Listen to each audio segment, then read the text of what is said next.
unnecessary trouble. Do not get lost in a sea of despair. Be hopeful, be optimistic. Our struggle is not the struggle of a day, a week, a month, or a year. It is the struggle of a lifetime.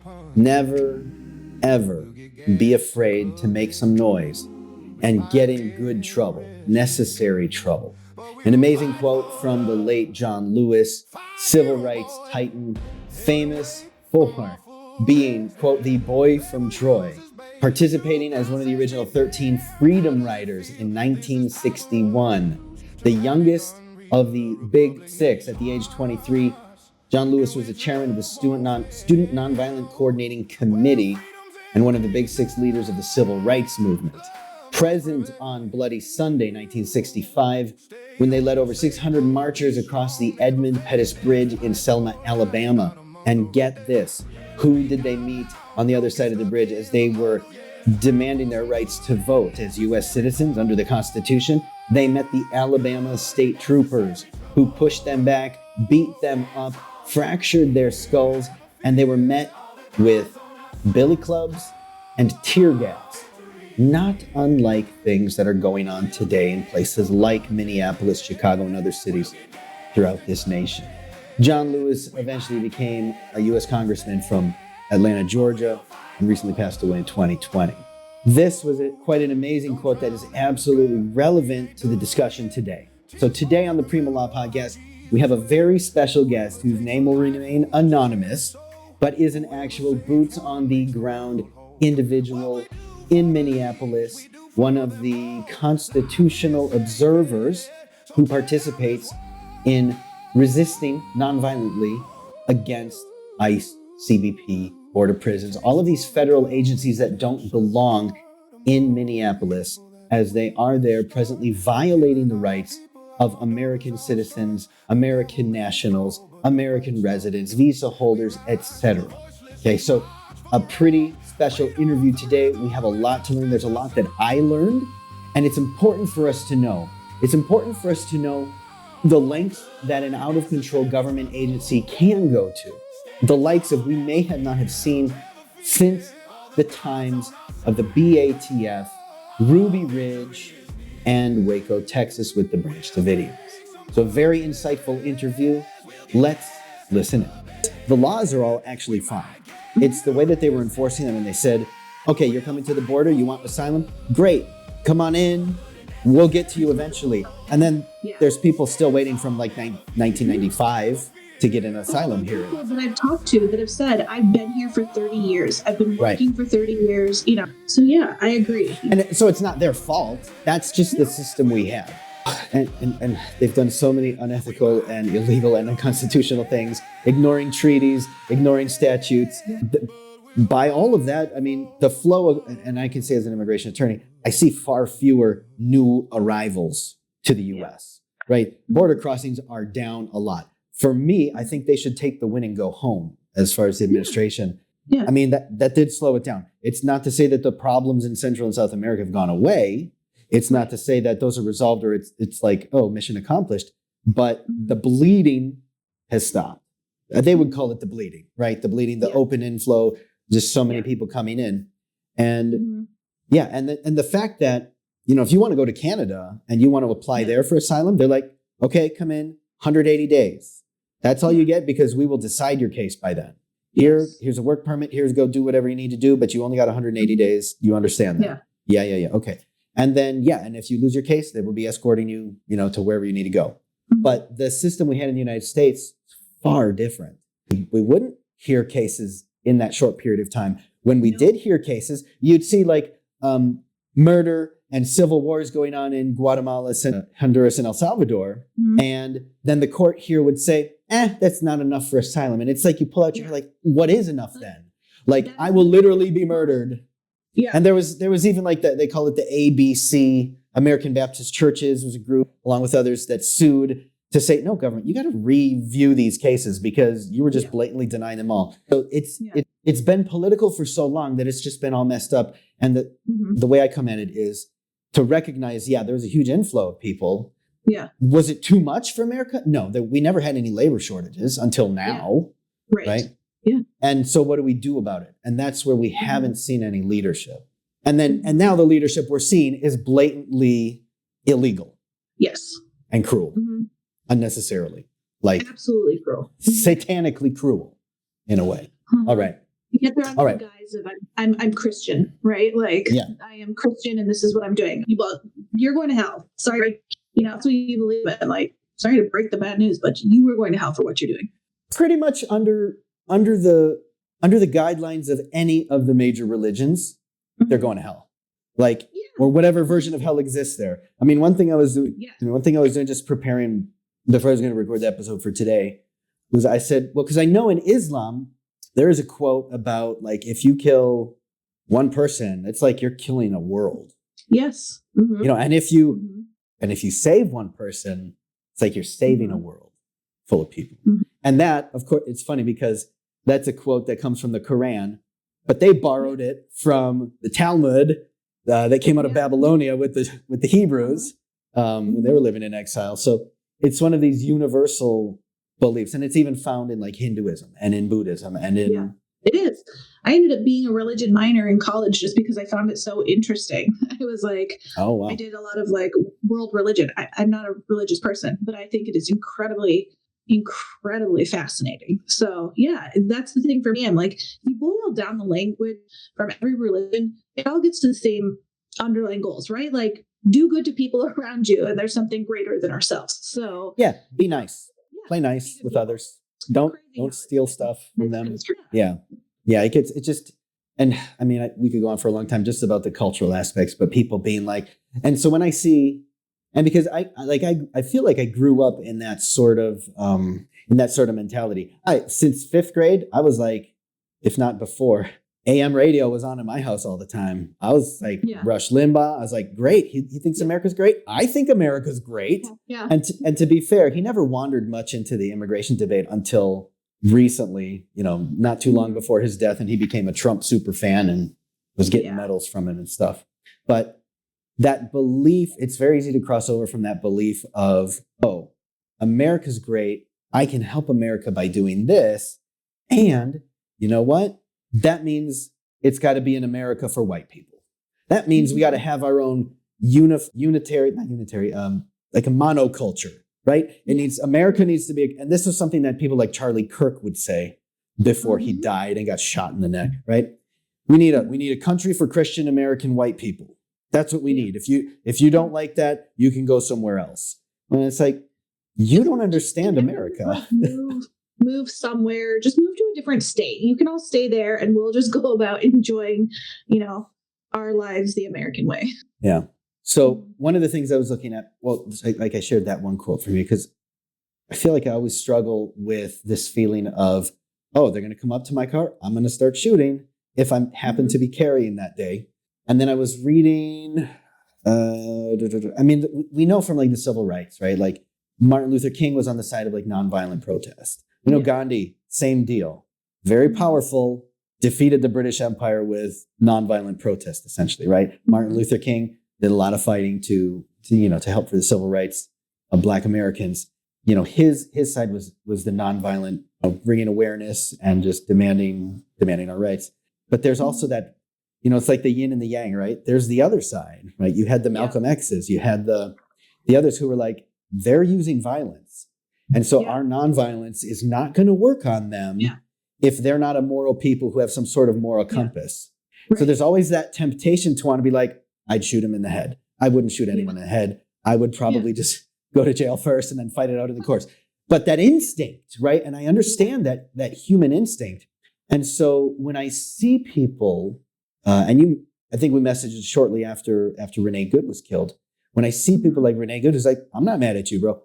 Wow. That was what an example. Right. Because that's the light side of the force for any Star Wars fans out there. I mean, that's the type of power that has power. So as we get started here, sorry, I just had to kill a fly. Let me ask you about this. Let's just start off with Renee Good, right? We saw the footage from anyone who has an internet YouTube account at one point until some of the videos were blocked could see it from a bunch of different angles. When you first saw it, what was your first reaction as someone who's on the ground there? I mean, complete horror. right? Like if this could happen to someone who honestly didn't do anything wrong, right? Like constitutionally there, wasn't impeding ICE. She did nothing wrong. She's a US citizen. This is what our government is doing to us, to people who care about our immigrant neighbors. It was just horrifying. It was heartbreaking. There was a lot of tears. It was this whole shift in perspective of, wow, they really aren't following any sort of laws. They're not following the Constitution. This could happen to anyone. So I think it was just incredibly terrifying, and it brought, the anger, right? She should never have died. There's a lot of sadness. And at the same time, they're doing this to intimidate us. We are not backing down. So there was also a resolve with it of, Renee was murdered, and they want that murder to have the impact of making sure that, we're not annoying them. We're not making their job harder, and we're not going to let that happen. So I think in some way it really turned on the response of, we need to get out there and be present.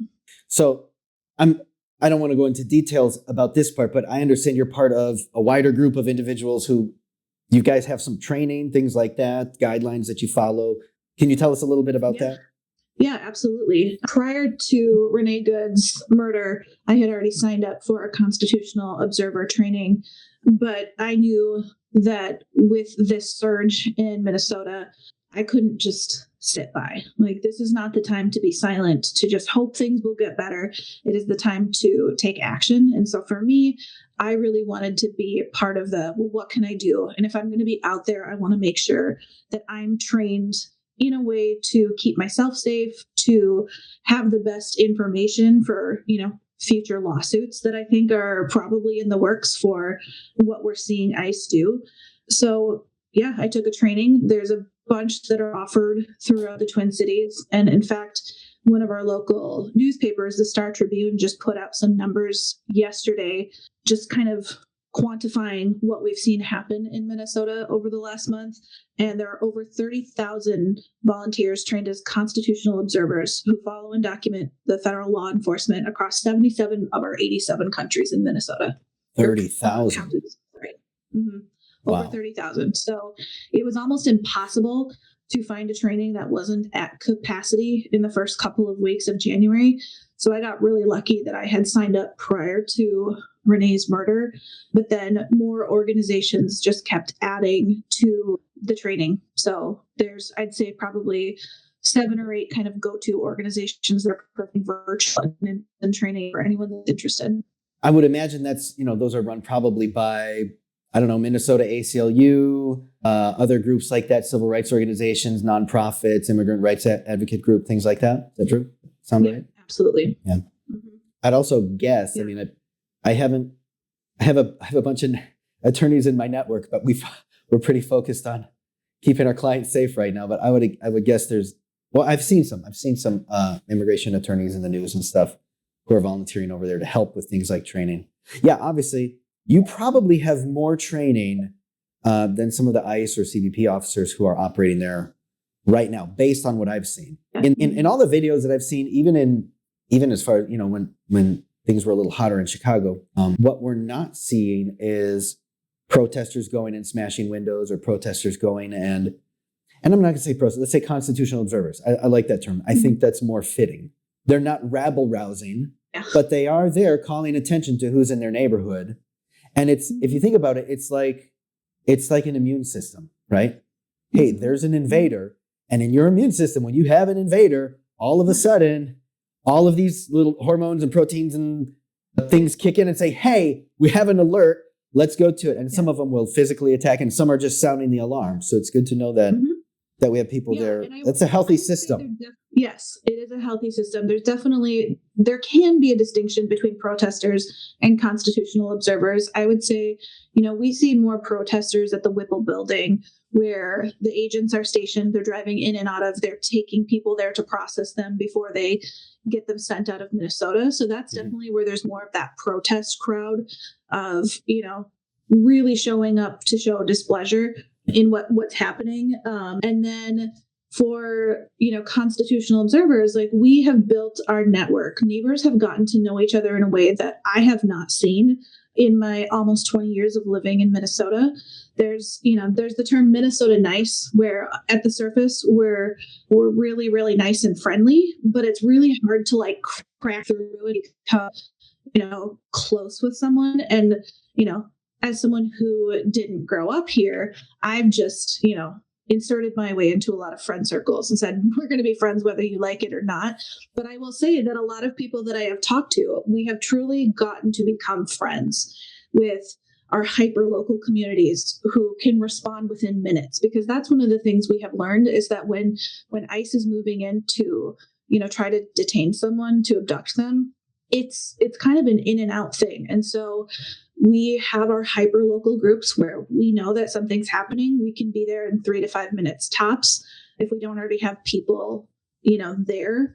And just our presence honestly has done a lot to stop abductions, because they don't want us recording the illegal things that they are doing. Yeah, which is why they're also not wearing body cams yet, even though they're law enforcement. Yeah. And it makes sense. What can you share any stories of how, your interventions have helped, members of your community escaping kidnapped by ICE or otherwise? Yeah. So early on in January, there were stationary observers at a highly targeted area in my community.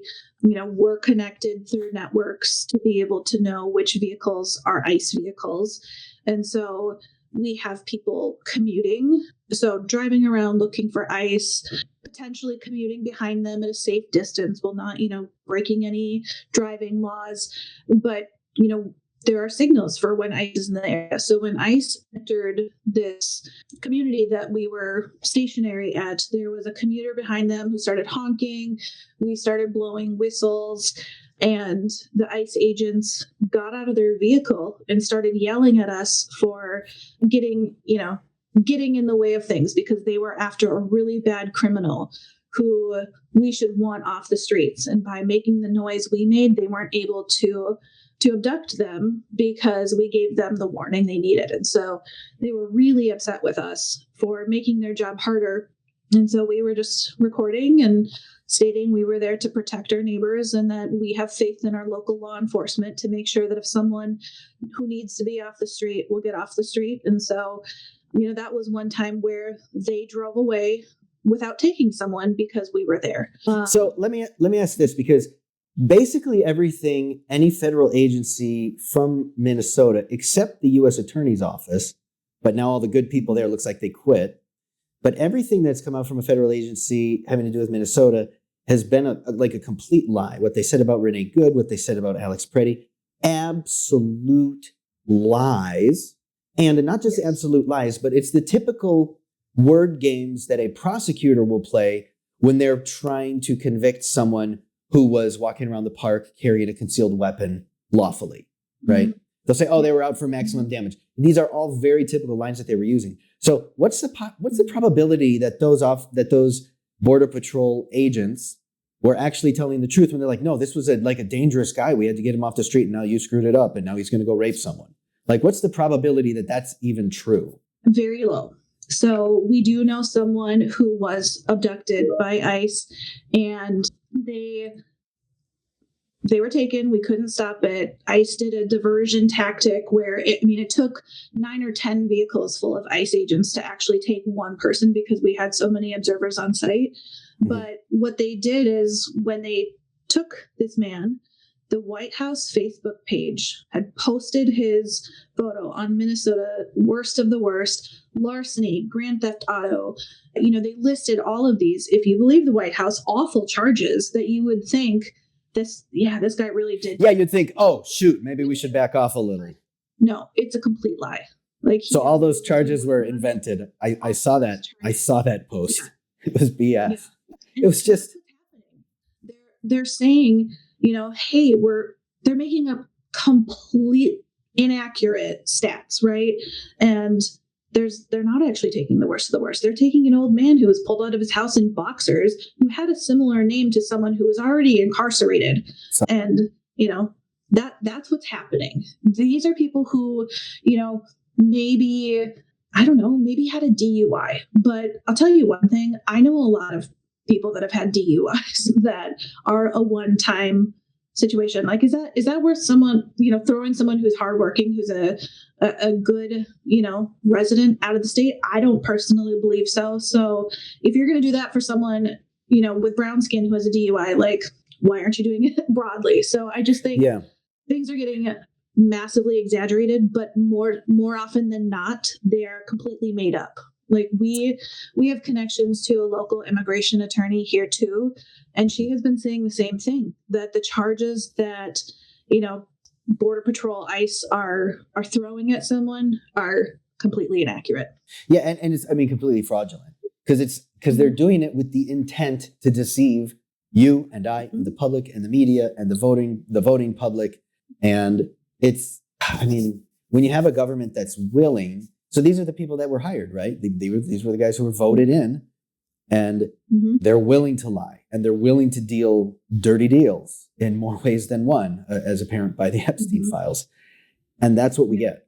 That's what America gets when we vote in someone who lacks moral character. I want to go back to something you said about the guy who was pulled out, or someone who had a DUI that they arrested. And I do want to just point out that early this year, there was something passed called the Laken-Riley Act, which makes someone who does get a DUI from that point forward, not retroactively, but from that point forward, it makes them mandatory detention. So if they're in immigration court proceeding, then they are required to be detained. You don't get a bond, right? Somewhat understandable. And it's somewhat understandable to me because it's a statute now, right? It's the law. Congress passed it. President signed it. It's not blatantly unconstitutional in itself. It might be stupid. It might be overzealous enforcement of the law. I think it is all those things. But at the same time, for 17 years, I've been going in front of immigration judges where we have a client or had a client who maybe had 1 or 2 or 3 DUIs, no immigration status. And, their question to them was like, hey, guy, what are you doing? Like, this is a pattern.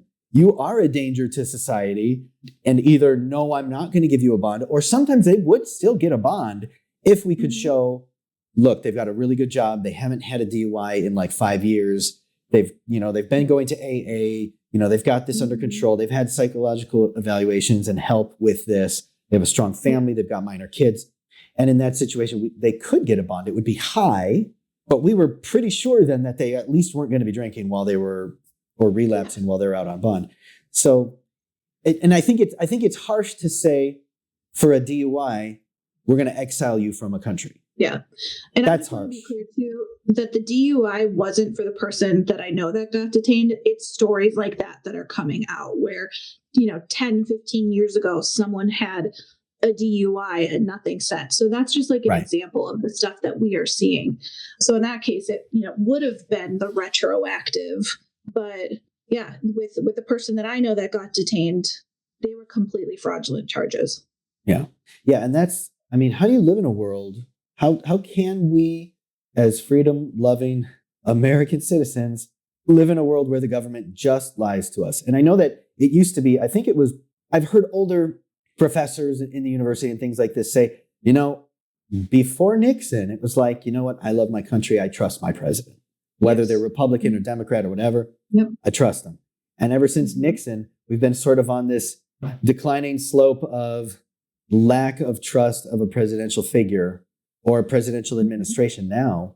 And it's because of things like this, where they will blatantly lie to get us involved in a war, or blatantly lie because they want to arrest Black and brown people and make America the white reservation for white Christian Americans, where we can live our values and be free from everybody else's ideas, which was never the founders' plan. And it's funny because, I was going to say, that's never what this country was intended to be. Like, we have celebrated that we are a melting pot and people are coming here. It's just... And it's interesting because in part, some of the way that I grew up, it was like, oh, yeah, we're a melting pot. We're good for everyone. Yay, civil rights, all that stuff. And then when I go back and read some of the history of certain religious organizations, they were flat out against the civil rights movement. They were flat out against the Equal Rights Amendment for women. They were flat out against a lot of the things that we as a culture now hold dear and near to our hearts. And it's only after a university education, I think that helps. And even I went to like one of the most conservative colleges in the country. It was Hillsdale College at the time. Still is Hillsdale College, right? And the first year that I was there, we have some American history classes, Western heritage classes. And it was the first time I heard a professor say, no, the founders were more deists. They were not like they're not these evangelical brand of Christians. They were more deists than everything. And I was like, well, wait a minute, but what about Thomas Jefferson? And they're like, no, he was like the biggest deist. Yeah. He took a Bible, chopped it up and said, I'm just going to read the words attributed to Jesus and I'm going to live by that because I can understand that. That makes sense to me. And it's pretty good overall. And of course, there were still issues with slavery, right? That they were trying to get rid of it at some level. But it was one of the first times where I really heard that, and it was backed up by evidence, where no, some of them had a Judeo-Christian background, but they designed the Constitution, they designed those first 10 amendments, the Bill of Rights, to be applicable to all people, to guarantee these rights. And it should work, and it does work, independent of your religious faith. It's almost a non-issue because we do live in the U.S. is a secular society, and we should keep it that way, lest we become Iran or Iraq under the Baathists, or take your pick.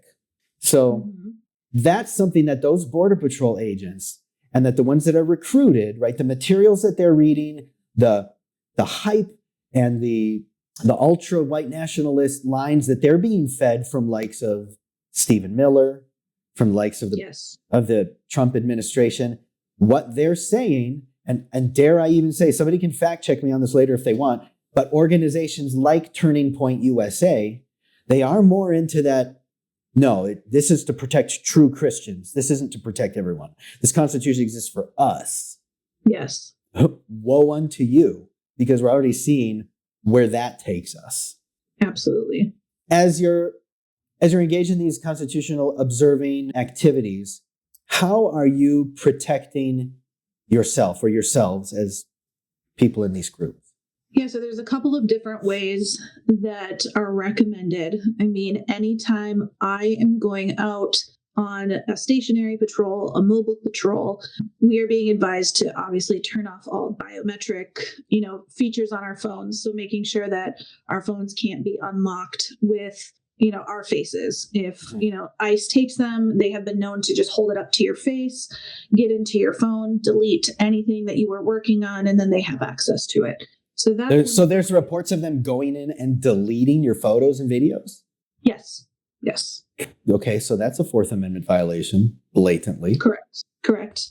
So do you have it set to save it straight to iCloud? Because then you can just undelete it if it's an iPhone. Yeah. So there's definitely, recommendations of the settings that people have.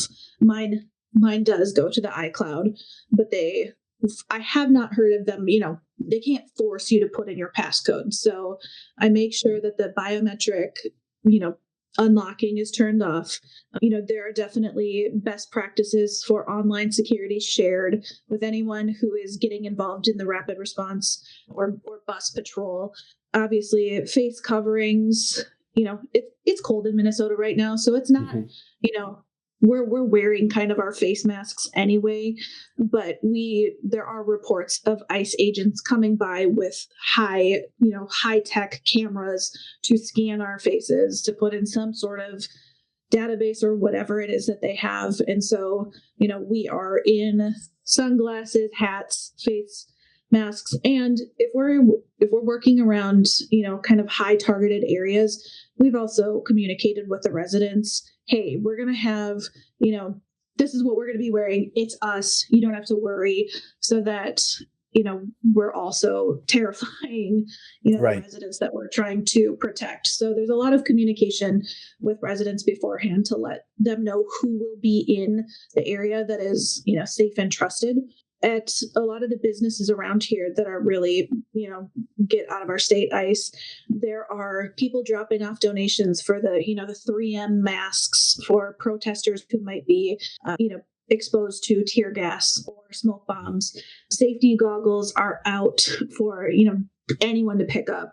We have whistles. So there's just, the community is rallying in a way that truly we saw a little bit of when George Floyd was murdered, but not to this extent. I mean, there's a lot of people who can't or don't feel comfortable being on the front lines. And so the way that they're helping is by, securing these safety items and dropping them off where people know that they can pick them up if they're going to be in, harm's way. I personally have invested in a dash cam for my vehicle, a front and back dash cam that records, because we have a lot of stories that are happening where ICE will box someone in and say that, the observer hit their car and that's why they're being violently pulled out of their Yes. I've seen that like multiple times. Yeah. It's not just like once or twice. No, it is a known tactic.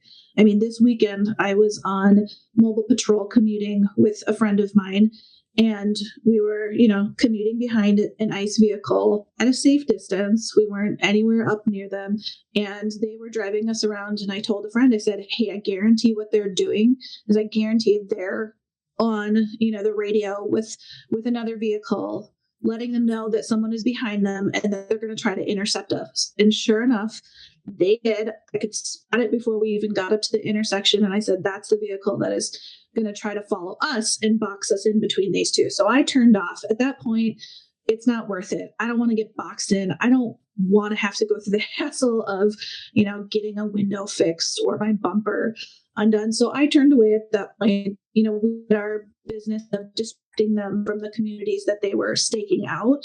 But that's what they do. And they, again, make up lies about, hey, I did something to them. So that's why I want to have that extra proof of a recording to be able to, at least after the fact, show that I did not actually hit their car.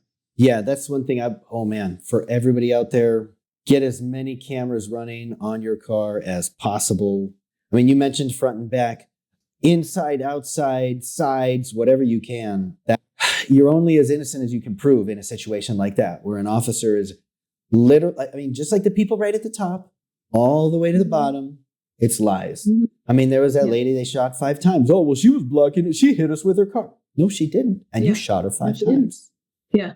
Wild. So, we have other observers who have invested in GoPro cameras that are strapped to them with the vest so that they can't easily be pulled off, so that it can be hands-free. Because in the moment when there is an active situation and ICE is there, it is hard to run with your phone in your hand.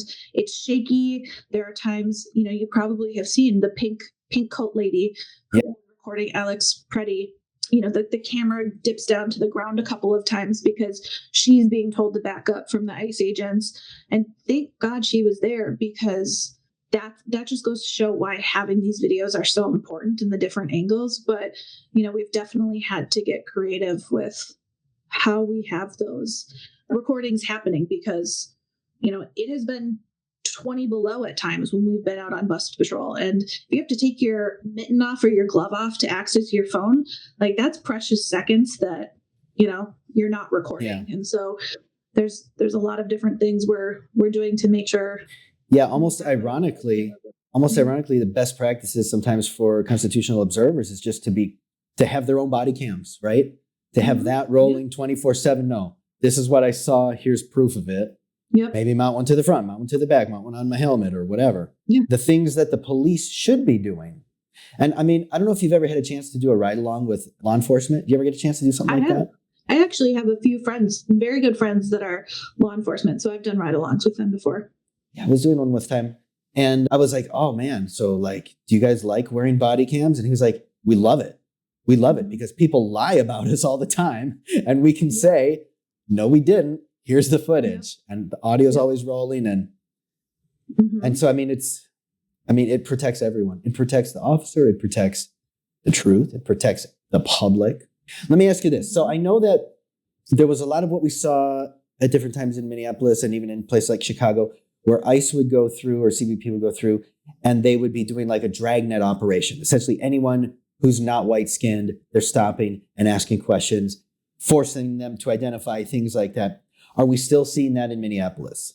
Yes, they are doing checkpoints in areas that are known to have, immigrant businesses or, immigrants living there. And so they're doing checkpoints where they will stop cars that are driving through and that's been happening in South St. Paul a couple of times. So they'll stop vehicles and they're basically checking what's the color of your skin and do you have an accent. So there has been so much racial profiling happening and it is still happening.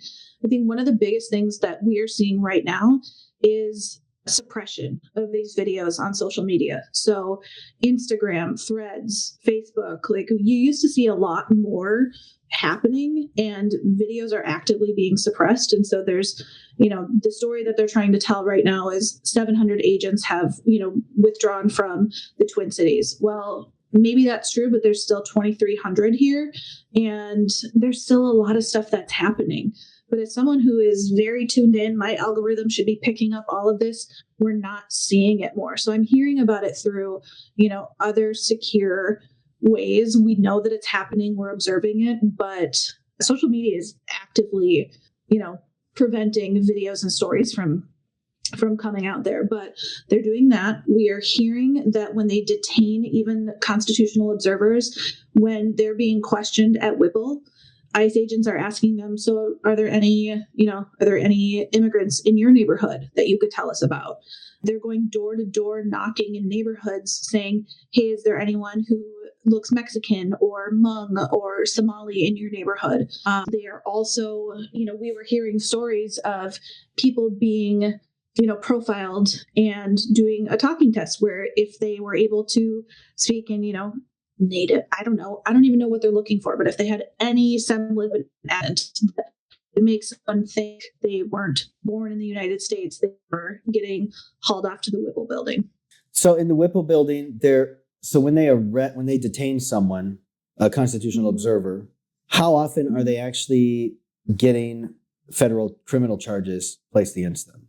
I haven't heard of that happening. I hear most of what I hear is they're, detained for 6 hours to 24 hours before they're released, but they're being questioned there, where ICE is trying to get as much information as possible. I mean, we've seen stories of constitutional observers who are getting picked up. Will they bring them to the Whipple building and interview them and say, oh, well, we thought you were impeding or we thought you were this? Yep, absolutely. And then while they're there, they're interrogating them and saying, hey, where's this? Where's that? Who lives in your neighborhood? That sort of stuff. Wow. Another stat from the Star Tribune. Actually, this is Minneapolis Magazine. It's 4,000 people have been arrested in Minnesota since the beginning of Operation Metro Surge. That's an average of 61.5 arrests each day for the last 65 days of the federal occupation. And so, that I think is a combination of people they're detaining for, immigration reasons or suspected immigration reasons and constitutional observers. Another stat that 1,450% was the increase that has been seen in people without a criminal record being detained by ICE since Trump took office in January. So We're seeing a lot of, I'm going to haul anyone and everyone off to the Whipple building, see what we can get out of them. And then, what they like to do is they like to release people at 2 a.m. without cell phone, without access to a ride. It's really cold here still. They don't always have the right gear.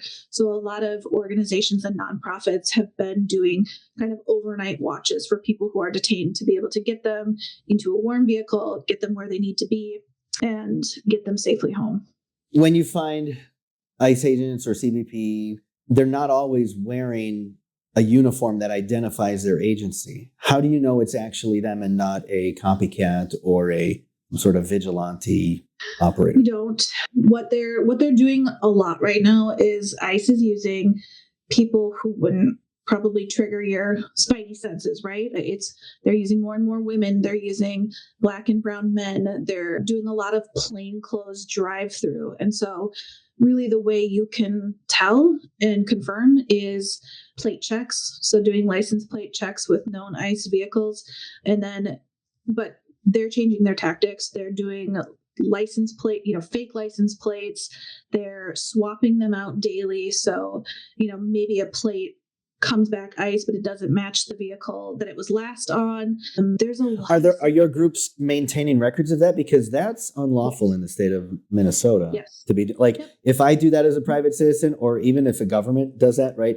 It's not expired plates. It's called false demonstration or false improper display of plates, something like that. You can't do that. And they're frequently taking license plates for the vehicle front and back.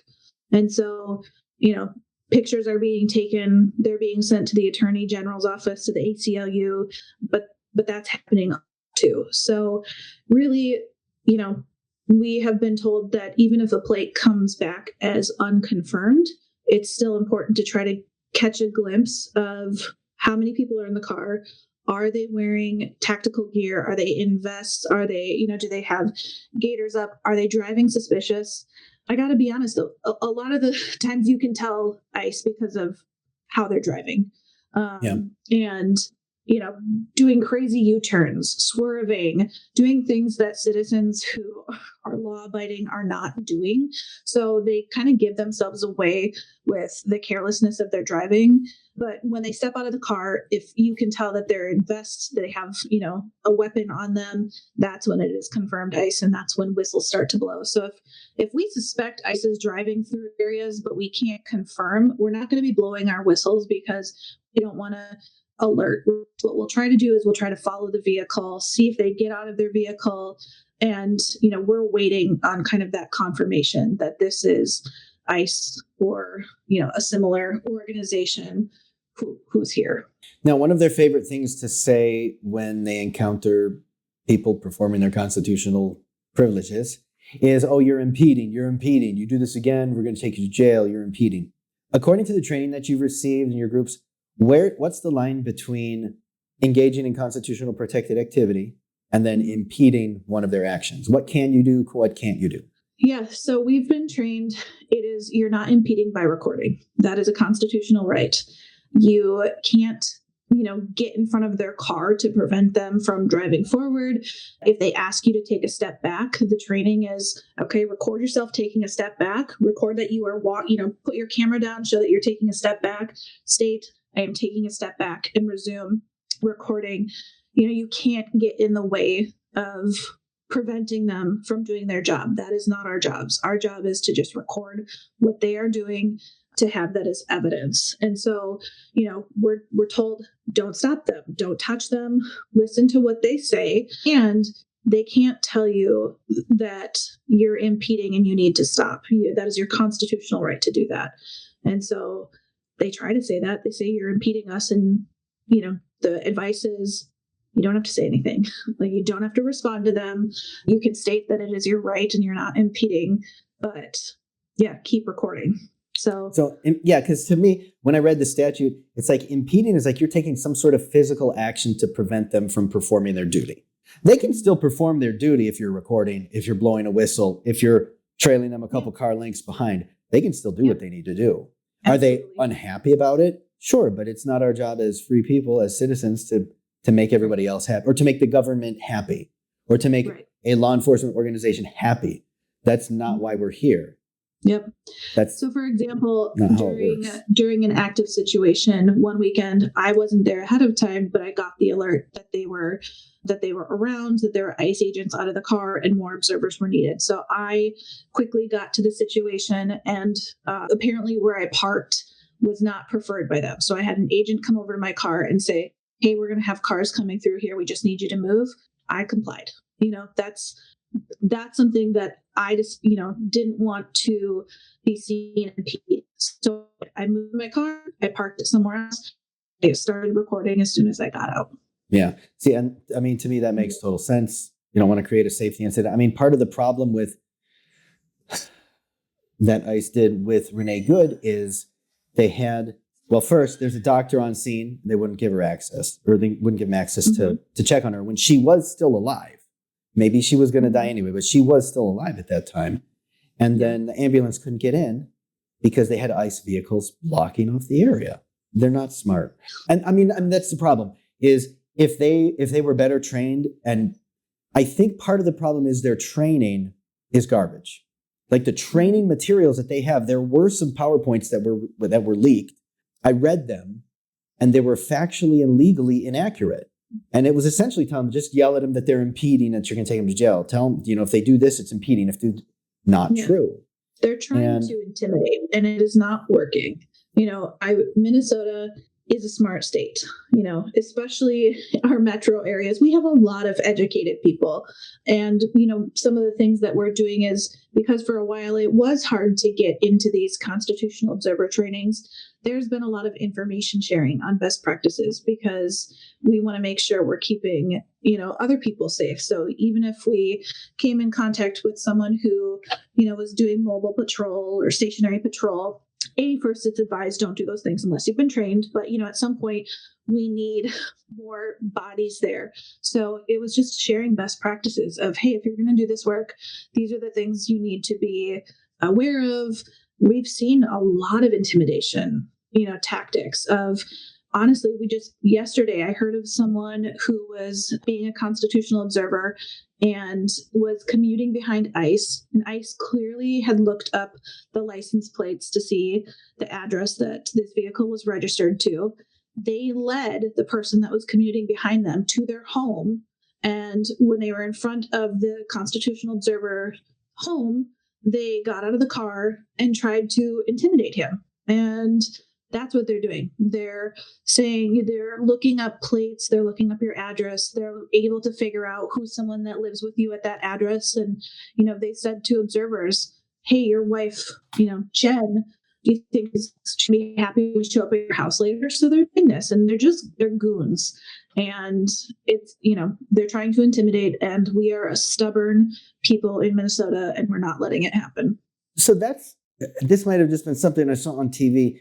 That makes me think of something where in order for a police officer to even run a plate, they need some level of, I think it's reasonable suspicion. Let me see here. Is it reasonable suspicion? So if we've got a federal police force out there that is just, and it has to be reasonable suspicion that a crime was being committed, right? It's not they're just doing but Gemini is telling me that in short, no, a police officer does not need reasonable suspicion just to run your plates.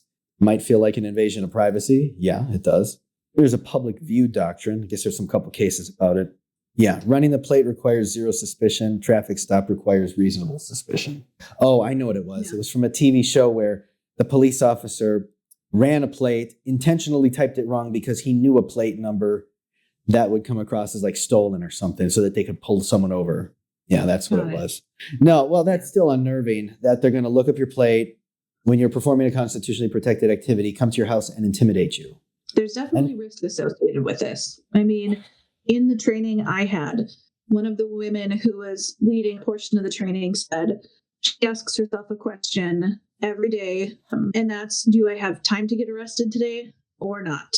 And what she does or, mutual aid or rapid response depends on the answer to that question. And I found that really helpful. And so that sometimes is, and I ask myself before getting involved in a situation is, do I have time to get arrested or not? Do I have to, be home and be the primary parent for my daughter because my husband is busy doing something later that day? Well, then I probably shouldn't put myself in a higher risk situation and instead can get involved in other ways. And I found that to be, at least a little bit reassuring, knowing that I know it is a risk and it's a risk I'm willing to take on certain days. On certain days, yeah. And I mean, that's the practical reality, right? We have kids, we have lives, we have careers, we have other people who rely on us. There was actually a really neat, let me see where it is. I think it was over here. Here we go. I told you I was looking up some quotes before we were going to do this interview today. And I found one from John Lewis. John Lewis, it sounded familiar. He did a tweet and I was like, wait a minute. No, that name sounds familiar. He was a civil rights activist who became a congressman for Georgia. And here's what he says. This is a tweet from 2018, right? Do not get lost in a sea of despair. Be hopeful, Be optimistic. Our struggle is not the struggle of a day, a week, a month, or a year. It is the struggle of a lifetime. Never, ever be afraid to make some noise and get in good trouble, necessary trouble. And after reading a little bit more about his background, I was like, oh, yeah, he was with Martin Luther King Jr. on a lot of these rights. He was there on Bloody Sunday. He was there when all of these things were happening and all the constitutional violations that they had to go through, physical violence, jail. He was arrested something like, I think I read like something like 55 times. Uh-huh. But yeah, when the schedule allows two, time to get into some good trouble, right? If they're going to say that my constitutional exercise is trouble, great, punish me for it. I would love to go to court. I would love to have those charges dropped and shame them publicly and then file a civil rights complaint against them for that. And I think we're going to see that happening. Have you heard any people in your organizations or in your area in Minneapolis talking about how, because right now it seems like there's a couple that are just trying to end the surge, the Operation Surge, right? Mm-hmm. But I haven't seen yet the flood of civil rights complaints against the federal government for violating individuals' constitutional rights while they're engaged in protected speech. I'm wondering if anyone's talking about that right now. Absolutely. I think what we're trying to do here in Minnesota is get through this. So our focus really is, we still have a very active, intense situation here. And so it's all hands on deck for making sure we're, filling the immediate needs, protecting our neighbors, fundraising for rent assistance, getting food to people who need it, helping with those day-to-day things that so many people haven't been able to do for the last 3 months because ICE has been trickling into our state. I think it's for a lot of us, it's been a full month of pretty intense situations. But for the reality is that this has been happening, in December and leading up to December. So I think right now our focus is that, but I know with all of the recordings of things that are happening, people that are being arrested, without cause, the ACLU, the Attorney General's office, like they have been asking, send us your videos, do this. And I know there's a lot of people planning to, engage in, legal action when there's a little bit more time. Awesome. That's so reassuring to hear, because as an attorney, when I see this happening, I'm like, well, why aren't we all filing lawsuits right now? We got to go run to the courthouse and do it. It's good to know that the ACLU is gathering information, because I know that they're very thorough with that as well. And they have the resources to do it, right? If I were, as a private practice attorney, we do have bills to pay too. So it's hard to get involved into too many of those civil rights cases where it's like, I'm not going to see a dime from it, maybe ever. And if ever, it's going to be like 3 or 4 years in the future. So it's good to know that we have organizations like the ACLU, that's their mandate, right? That they have the volunteer attorneys who have time to do that. They have the funding so that they can get the computer systems and databases they need to put together records of all of these things and to organize the list of who's going to be our plaintiffs, who's going to be a member of the class, the best strategy and most efficient strategy considering frequent changes in the legal environment or what's happening in court on any given day. So that's reassuring to hear. That's a big part of the training too, is here are all of the resources you will want to go to if you witness an abduction happening. Here's what you do with the videos you take. And so that has been widely publicized for people involved in the work that we're doing. Is that's one of the first questions is, okay, who's going to be sending off their videos to the right places? So, I'm sure there are things actively being filed, but I think a lot of the focus for a majority of us is still, this hasn't let up. The news may have, forgotten about us right now because someone hasn't been shot in the last week. Right. But it is a very active situation with drones and helicopters at night constantly, They're using helicopters? Helicopters. There has not been a night where I have not heard a helicopter. There are constantly helicopters. Like even from your home, you're hearing helicopters. Oh yeah, absolutely. Mm-hmm. Constantly. Oh my goodness. It's more active at night, and we've been told that's when they're kind of scouting for the next day. But yes, I have, a flight Flight Radar 24 app that can tell you who's above you. And there's DHS. Minnesota State Patrol is out too, doing whatever they're doing. But a lot of the times it's Border Patrol, it's DHS. We've seen Army ones out there. But yeah, we have a lot of helicopter activity in the Twin Cities. So what comes next for the effort in Minneapolis? I don't know. I mean, we're not giving up. I think a lot of us are tired, but what has been happening is we've just seen more and more people get tagged into this work. More and more people are getting trained. Neighbors are organizing to, have our hyper-local areas covered. So I think right now it's still all hands on deck to make sure we're not tiring and we're not kind of giving up during this surge. I heard Walls say something yesterday on, February 10th, talking about how he's been in contact with the Trump administration and with Holman. And he's really hopeful that we'll see a significant drawdown in the coming days, not even weeks. I'd like to be optimistic and believe that's the case. But, we didn't really see any relief with the 700 agents that supposedly came out of Minnesota. And so I think those of us that are on the front line will be the ones who will be able to tell if it's actually happening or not. And so far we haven't seen that. So I think it could just be another lie, which is like the modus operandi of the feds right now. Is our mentality is this is a marathon. I think there's a lot of people that don't think this will end soon. And if they do, I absolutely believe that they'd come back kind of when our guard is down. So we're still working day in and day out to get more people vetted in secure chats, trained in, kind of onboarded to how things work so that we all can take a day off, because it's important to be able to step back for a day or, for a while and take time to recuperate, because it really is, it's a marathon, not a sprint. And I think there's a lot of awareness of if we're all, if any one person is doing too much, you're going to burn out. And so we have to be in it for the long haul. So I just continue to see more and more people get involved and, things continue. Well, I want to thank you for your time today, for sharing this with us. And I mean, it's just amazing to hear it from someone who's on the ground, whose boots on the ground in Minneapolis, how things are transpiring there, how things are playing out. And we're glad to hear that you all are taking measures to stay safe, to be not breaking the law, right? So that you can engage in your constitutional protected activities. And that if you were to get arrested or something like that, they will have no choice but to just release you because, I guess we grabbed her a little too quickly. Yeah. And then sue later and then report it. Yes. Yeah. So because I know it's a possibility I could get arrested, I do have neighbors who have agreed to rent a big pink party bus to come and get the whole neighborhood together to pick me up from Whipple as I get released. So I'm going to hold them to that if that does happen. That sounds great. Well, thank you so much for your time today. That about does it for our time. Thank you again. And we hope to maybe do another follow-up and see how things are going in a few weeks. How's that sound? That sounds good. Thanks for having me. All right. Thanks. Bye-bye. Well, we definitely want to thank this individual for her participation.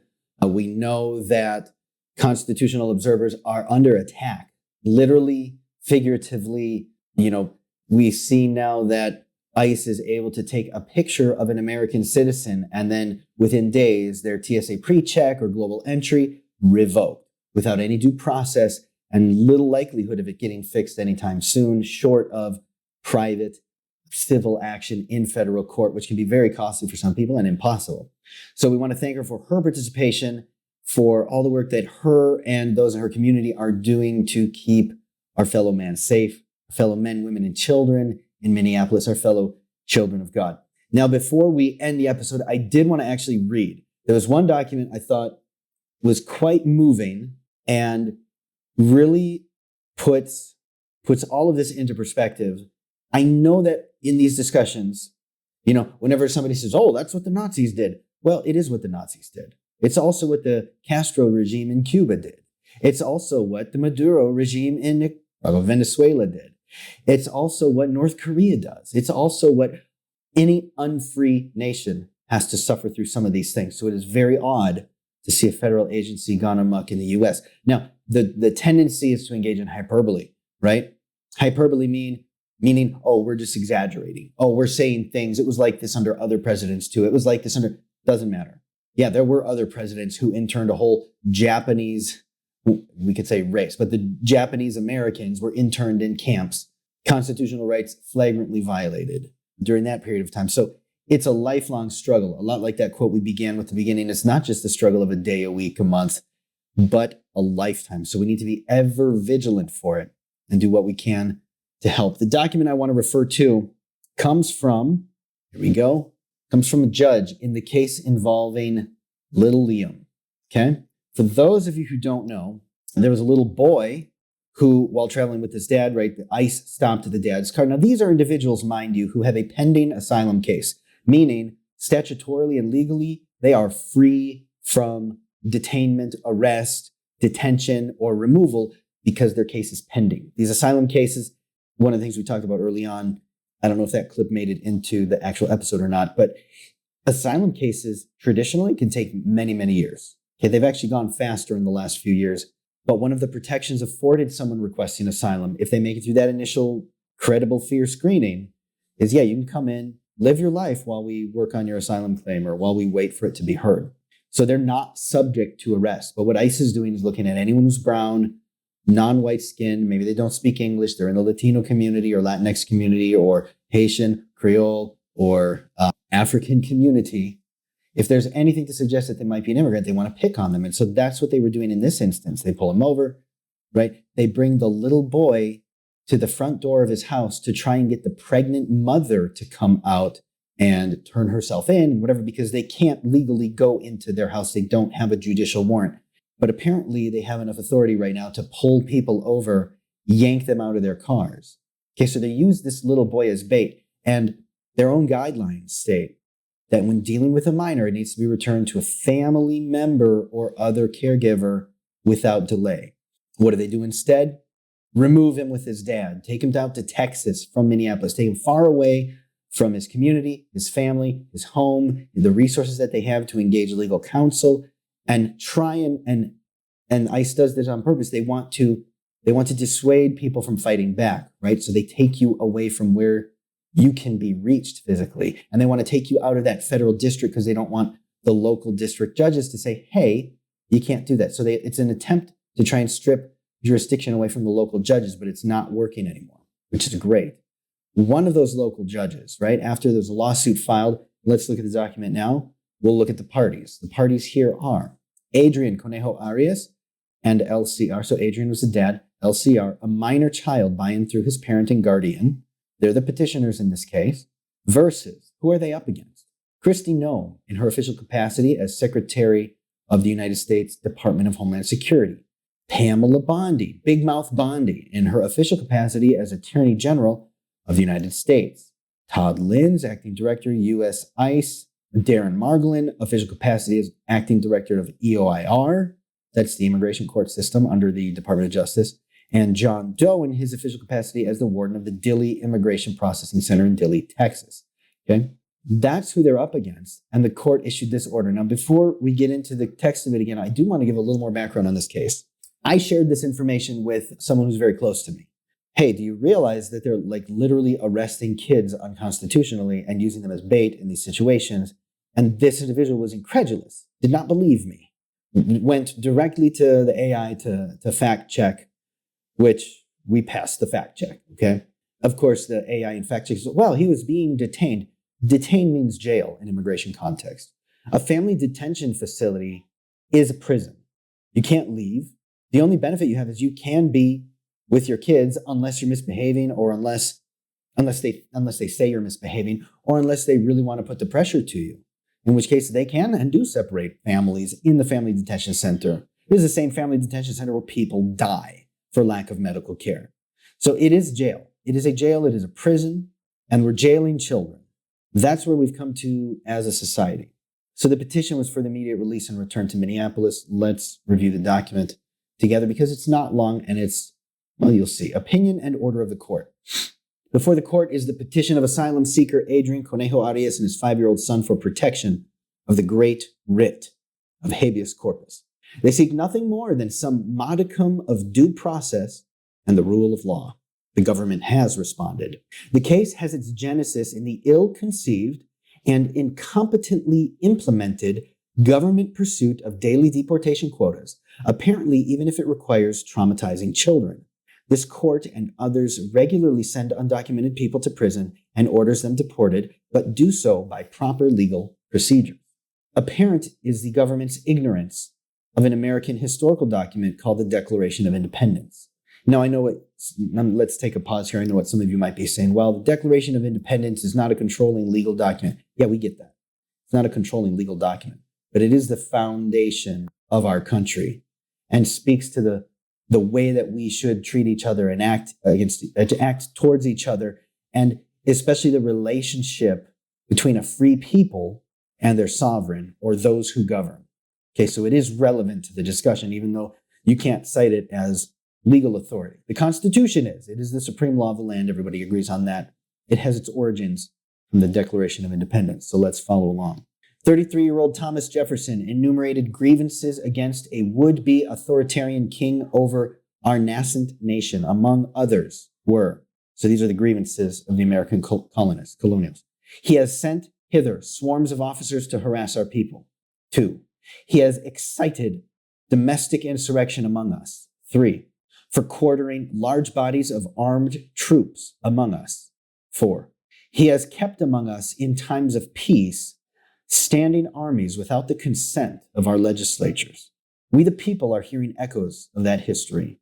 And then there is that pesky inconvenience called the Fourth Amendment, the right of the people to be secure in their persons, houses, papers, and effects against unreasonable searches and seizures shall not be violated, and no warrants shall issue but upon probable cause supported by oath or affirmation, particularly describing the place to be searched and persons or things to be seized. U.S. Constitution, Amendment 4. Civics lessons to the government. Administrative warrants. Let's look at it here. Administrative warrants issued by the executive branch to itself do not pass probable cause muster. This is called the fox guarding the henhouse. The Constitution requires an independent judicial officer.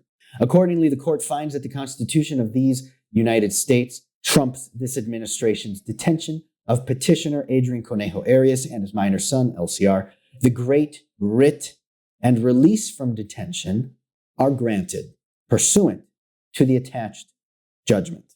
Observing human behavior confirms that for some among us, the perfidious lust for unbridled power and the imposition of cruelty in its quest know no bounds and are bereft of human decency, and the rule of law be damned.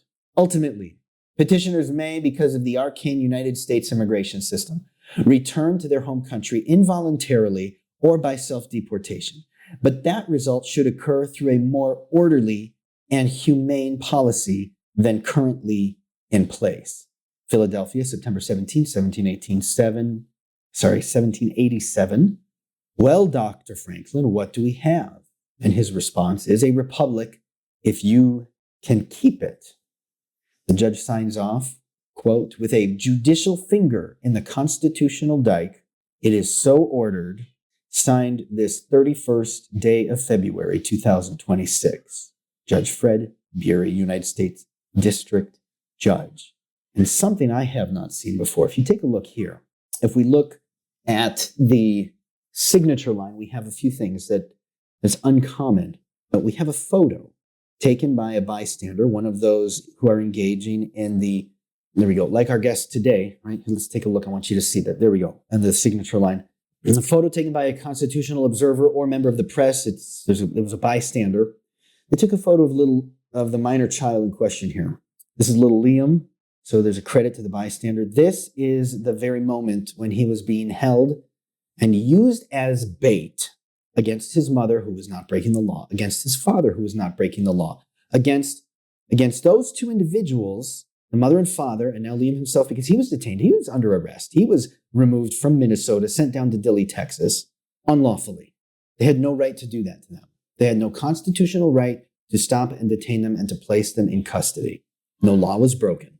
So here's a photo of little Liam. This is the face of who the Trump administration, who Pam Big Mouth Bondi and Christy Botox Gnome, these are the people that they're going after. It's not the worst in society. If it was the worst, the criminals, even despite what we talked about today, if it's someone who has a record of violence, a record of criminality, a record of those things, fine, go after them. Nobody's saying you shouldn't, but follow due process and leave the kids alone. Now we have a little bit of homework to do. Because he quotes Matthew 19:14 and John 11:35. Let's take a look. All right, so let's look at it. Matthew 19:14, Jesus said, "Let the little children come to me and do not hinder them, for the kingdom of heaven belongs to such as these." Now there's another verse I recall from Sunday school where it says, if anyone should hinder one of these or harm or hurt or break the hearts of one of these or offend one of these children, it would be better that a millstone be hung around their neck, that they be cast into the sea. So I think the judge picked the nicer of the verses to chide immigration, to chide ICE, CBP, and the federal Department of Homeland Security that wields so much money and power. They wield so much power against people, and they do it cruelly. That wasn't the only quote. If we look at the order again, so that was Matthew 19:14. We should also pull up John 11:35. So we've done that. Let's take a look. What is he saying there? The judge is saying Jesus wept. I think that's fair. I think it's fair. And when you're forced to look at this little guy here, let's look at the child. In fact, I want to sort of in real time here, let's just increase the size. Let's increase the size of little Liam here. If anyone's watching this and you had thought maybe the government was justified somehow in what they're doing, look at the sadness and the fear in that little boy's face. Your government is traumatizing children. Your government is traumatizing people. So I applaud with all my heart the work of the constitutional observers in Minneapolis, and I want to thank our special guest today. Join us next time. Please if you got something out of this episode, if it changed your heart at all, please let me know in the comments. That's motivational for me because I think it's important that we don't lose touch of our humanity in the quest for law enforcement, in the quest for justice. We shouldn't lose our humanity. Whenever our government takes an action in our name, whether it's kidnapping a child, using a child as bait against their parents, shooting an American citizen in the head or in the back, and then 10 times as they are obviously injured and immobilized, it's a goddamn tragedy. And I think what we're seeing from even the federal judiciary here, and let's not forget, when all this started happening, 18 assistant U.S. attorneys, those are Department of Justice employees. For those who aren't familiar with the federal court system, you have the federal prosecutors whose job it is to prosecute crimes against the United States, crimes against others, right? Crimes that occur inside the federal jurisdiction. And when they were told that instead of going after the man who shot and killed Renee Good or Alex Preddy, they needed to go after the victims themselves and their loved ones, they resigned in disgust and in shame. And that was the right thing to do. This is when things are happening where you really need to pay attention, because this is the road to tyranny. We must ever be mindful of it. And again, like John Lewis said, this is not the fight of a day or two or a week or a month, but a lifetime. And we're in a period of time right now where it's particularly important to stand up, let our representatives know that we do not stand for this and they will not be getting our support, and we will be fighting them tooth and nail if they show any modicum of support for this form of tyranny. I'm Attorney James Betzold, and this is the Prima Law Podcast. And as always, the Prima Law Podcast is brought to you by Prima.law. That is legal case management for immigration attorneys. It is not just a form-filling tool. It is a complete practice management platform with billing, with e-filing for supported immigration form types, a client portal, electronic payments, and all the features you need to efficiently manage and run your practice. Now, we know that managing an immigration practice is unique because you typically will have a law firm that's operating with a number of paralegals. Some of them operate on-site, some of them operate off-site. So what you need is that central repository of questionnaires, interviews, and documents, including checklists where when the client uploads that documents, they go to a central repository, and you can then add those to the final packet that needs to be submitted or uploaded to immigration. Find a free 15-day trial at www.prima.law and get moving today.